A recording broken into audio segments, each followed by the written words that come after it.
Today we're digging into a really fascinating set of source documents. They detail an object called SCP-004. Right. And on the surface, it sounds almost mundane. A heavy wooden door, 12 old rusty keys. Exactly.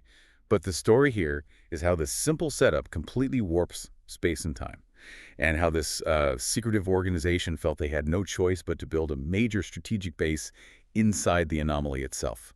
That's our mission today, figuring out that logic. It's a huge gamble, strategically speaking. I mean, its classification is Euclid right off the bat. Which tells you basically it's unpredictable, dangerous, needs extreme handling. Oh, absolutely. Massive security protocols, often, bordering on suicidal, frankly. And you see that reflected immediately in the rules for the keys. Mm-hmm. These are SCP-0042 through -13. The documents state flat out, moving any key off-site. Needs 2 Level 4 personnel. 2 Level 4s. Think about that. These are top-tier officers, people with immense trust built over decades, just to move one rusty key. It screams high risk, doesn't it? It does. It shows they see these keys not just as objects, but as vectors. Extremely dangerous ones. They're terrified of them being loose, even for a moment. But the real kicker, the ultimate failsafe, reveals just how terrified.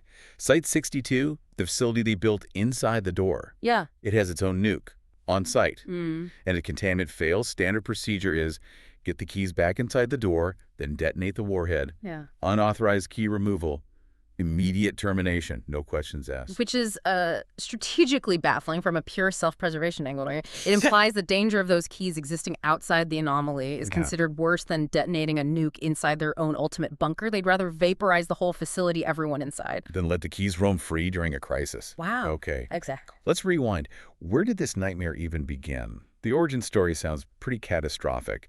We're talking July 2nd, 1949. That's right. 3 kids, basically. Trespassing near an old abandoned factory, they find the door, SCP-0041, and nearby, in an iron lockbox, all 12 keys. Just stumbled upon it. Yeah. Total chance discovery. It's complete chance.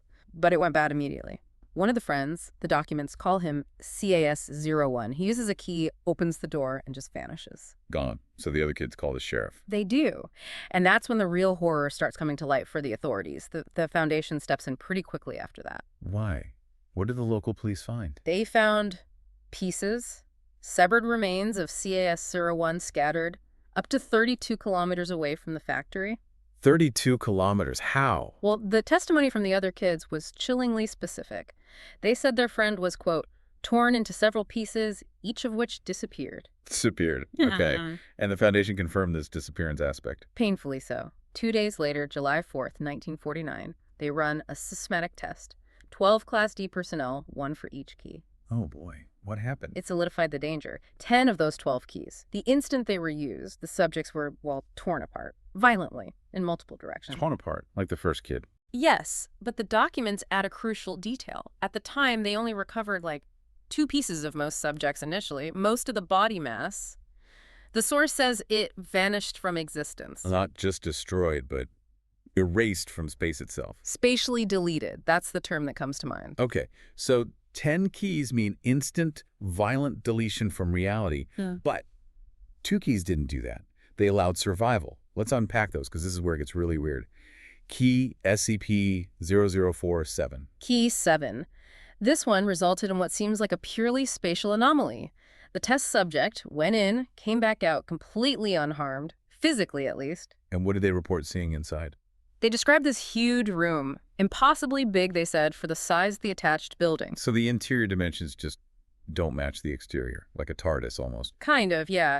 It fundamentally breaks basic Euclidean geometry. The space inside couldn't physically fit within the barn outside. What was the experience like in there? Could they, explore this massive room? Apparently not. They reported only being able to feel or illuminate the doorframe itself and anyone else who was inside with them. Everything else was just vast, dark, untouchable space. A room that only holds what you bring into it, surrounded by nothing. Or impossible dimensions. Exactly. It's not just a big room. It's a localized pocket of non-Euclidean space. It doesn't obey the normal rules of volume or containment. And that's why they decided to build there. Because it offers potentially infinite, unobservable storage. That seems to be the strategic thinking, yes. Infinite space, disconnected from the outside world's physics. Okay. Then there's the other surviving key, SCP-004-12. This one sounds much worse in a different way. Psychological horror. Oh, absolutely. Subjects using Key 12 survived physically. They came back out, but they were broken. Profoundly catatonic. Catatonic. Just shut down. Completely. And worse, many of them tried to claw their own eyes out upon returning.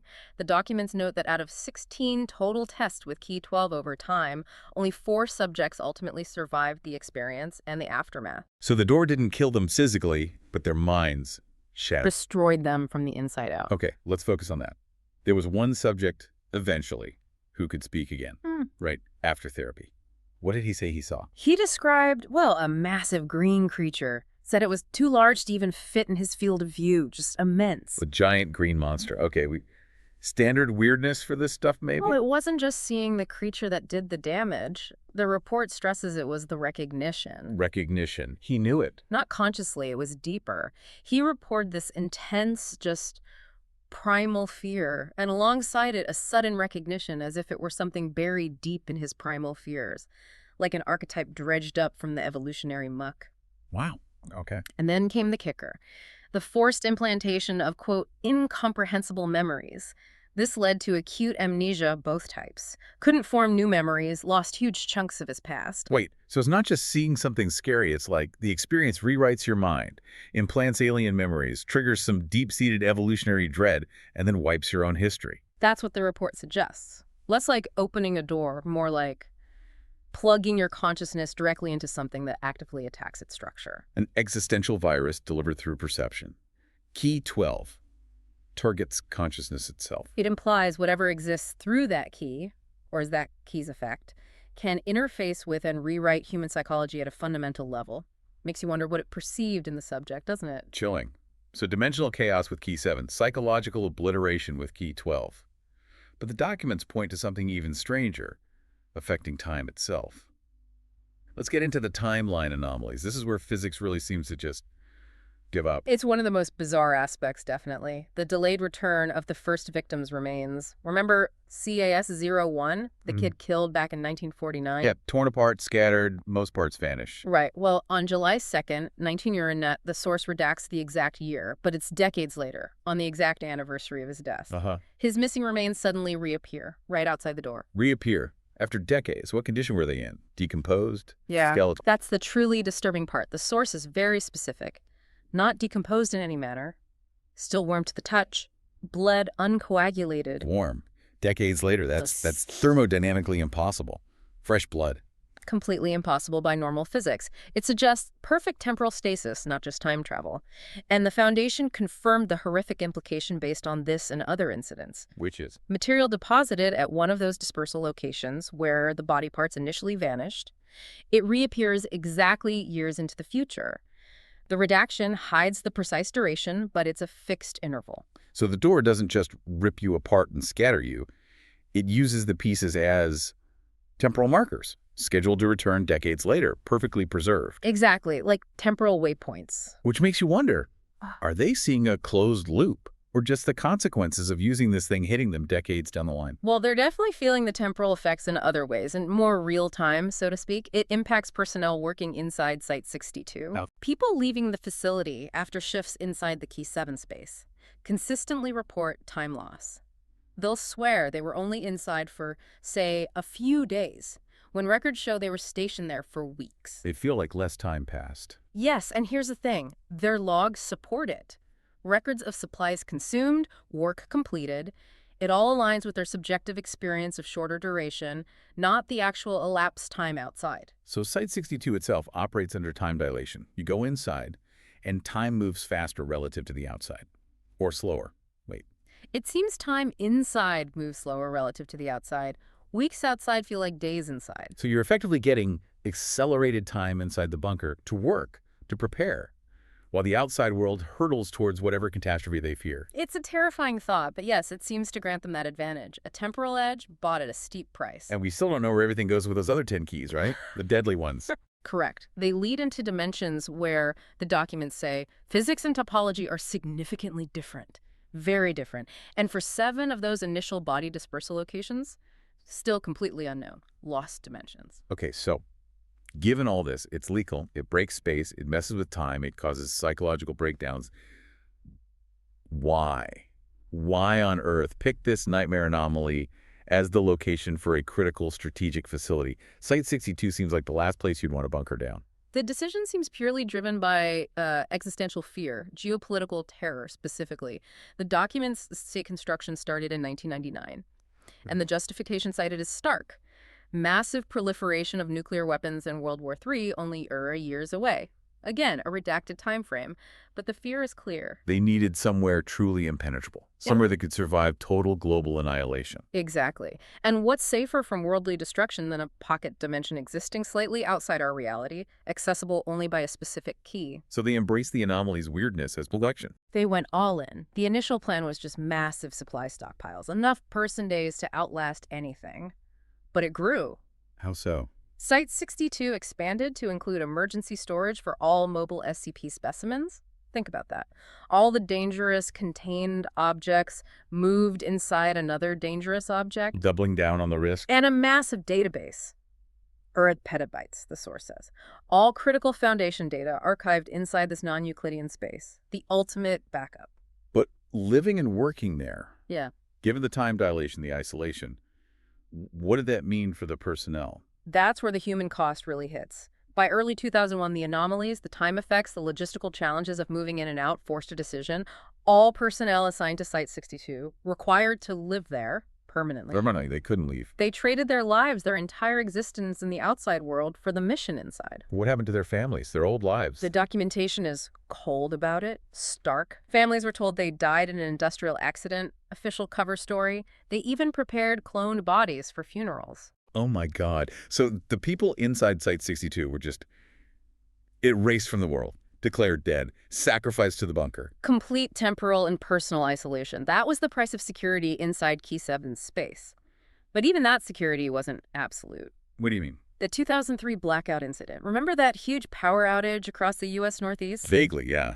Widespread chaos. Well, Site-62 lost power too. Total darkness inside for 53 minutes. And what happened in that darkness is deeply unsettling. What did they experience? Personnel reported sensing things, creatures, people, humanoid in size, they said, but disturbingly similar in feel to that massive green creature from the Key 12 experience. Wait. Inside the safe Key 7 room, they sensed the Key 12 horror. It strongly suggests the possibility, yeah, that maybe the safe space opened by Key 7 isn't entirely separate. Maybe it overlaps somehow with the hostile dimensions accessible via Key 12, especially when the lights go out. So they're bunkered against the outside world, but potentially sharing their impossible space with that. Yeah. Nightmare fuel. Precisely. Safe from nukes, maybe not safe from what's already inside. Okay, this just keeps getting weirder. There's another related object, isn't there? The keys don't just open the main door. Correct. That brings us to SCP-004-14. It's this large, plain wooden box, unvarnished, found in the old factory manager's office back in 1950. And it connects to the keys how? It's proof the keys themselves are the core anomaly, not just the door's lock. This box, it can be unlocked by Key 7, the safe key, and 5 of the unsafe lethal keys. Okay. And what happens when you open the box? More weird physics. Absolutely consistent weirdness. Open it with Key 7, and the internal volume is measured to be exactly 5 times larger than its outside dimensions suggest. More impossible space. Like the door's room, but smaller scale. Pretty much. And if you put things inside while it's open, doesn't change the box's weight, doesn't affect it at all. Seems like a handy disposal method. But there's always a but with this thing. But when you close and lock the box, anything left inside vanishes. Poof. Irretrievably, the document says. Just gone from reality. Okay, vanishes. Standard anomaly stuff. But there's a final twist in the appendix, something really strange. This is where it gets deeply weird and hints at something else. Losing personnel inside the box, not items, people, appears to affect significantly the dreams experienced by data expunged. Affects the dreams of someone whose name is redacted. Losing people in the box influences someone important's subconscious. That's what the text states. It confirms this profound, almost mystical link between the anomaly, the keys, the vanished personnel, and the subconscious state of someone at the highest levels. It's not just physics anymore. Wow. Okay, so let's try and wrap our heads around this. The core contradiction is just staring us in the face, isn't it? Building your last resort bunker inside something that actively breaks reality and kills people. It's the ultimate paradox, deadly object as strategic shelter. And we've seen the evidence. The horror of that first test tearing people apart, the sheer psychological terror weaponized by Key 12. The impossible time effects forcing people into permanent isolation, returning bodies decades later still warm. Current research, according to the files, is focused on trying to understand how to survive those hostile topologies, those other dimensions, and exploring the possibility that these keys, maybe they open other doors too, not just 0041 or the box. Which leaves us, and you listening, with a final unsettling thought. This entire facility, Site-62, was built out of fear of a global war, a very real-world threat. But what's the real long-term cost of using something that shatters space-time itself as your shield? Yeah, what ultimately happens to a place and the people trapped inside it when they exist simultaneously in multiple dimensions under different temporal flows? Are they truly safe in their impossible bunker, or are they just waiting? Waiting for the broken geometry they inhabit to finally turn on them from the inside?